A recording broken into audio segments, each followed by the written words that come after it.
After your story, then a lot of more people came out actually saying, hey, look, my fertilizer is actually fake as well. So what do you think, does that speak to the all consciousness of Kenyan, like in terms of doing business? Because it wasn't only guys who were selling these diatomite as organic fertilizers. There were actually other people packaging essentially sand as fertilizer. Yeah, what it told me is that the problem isn't with individuals, it's systemic. Again, if I'm just go back to some of our approach in Africa Uncensored, is we try as much as possible within a story that might be telling you about this thing to also look at the systemic issue. What are the things about the system that are causing this to be a problem? And what we then saw is that there were systemic problems with how procurement around fertilizer took place. It was very opaque, the system in which people were getting in, who the vendors were, and also the provenance of the fertilizer itself was a problem. I believe this year they've tried to fix problems with their mezzanine system, with the procurement, etc. But we're still also hearing very sad stories. I won't tell you what they are now until they're proven. But then now, if you were to look at it from now the Kenyan context, it shows you that there's a real impact to corruption. We tend to think of it as a victimless crime. But when it erodes the systems, the institutions that are supposed to hold up a country, then the next thing is that influences business, that influences social interactions.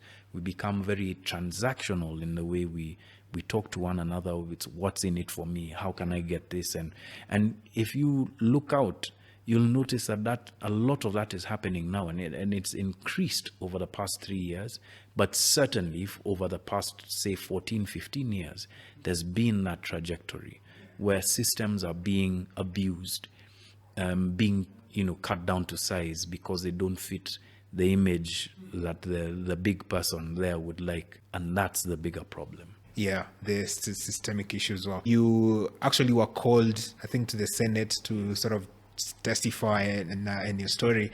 So at that time when guys from parliament are calling you, hey, we need to testify, are you looking at yourself and saying, maybe I should hold myself a little bit back? Or you're like, yeah, this is my story, I need to own it, I need to go, whatever happens. We thought about whether it would be prudent to appear before the Senate committee. We were actually called to the Senate committee as well as to the National Assembly committee. So we appeared twice. And we then came to the conclusion that, if there's anything that affects everyone across the country, it's food and agriculture. And this is one of the key ingredients to our success. How do we grow our food? And so for that reason, we thought it would be important to just tell them essentially what it is that happened in the course of our investigation, perhaps what it points to. This isn't typically how journalism works. Most times people will then take from the stories and then do their own inquiries. It's very rare that the journalist himself or herself is called to a committee to testify. So that for us was also new. But we thought that it was an important thing to do. And coming to the impeachment of Mithika Linturi, fortunately for us, that really wasn't our focus. And it hadn't been. Our focus was really on the work that we had done and the impact that it was having. That then now took its own political direction, and the less said about that, at least from my point of view, the better, because it's not really my province to talk about. Yeah, that was more of a political problem. And it's quite interesting, at least from my view, that the guy who came out to speak against the fertilizer actually didn't go to any mainstream media. They approached you first. So I think there's something quite interesting that tells about what Africa Uncensored is doing. Somebody's really comfortable to come to you rather than going to a mainstream media. I mean, it's a good shot in the arm. Like it tells you that you're on the right track, which is a good thing.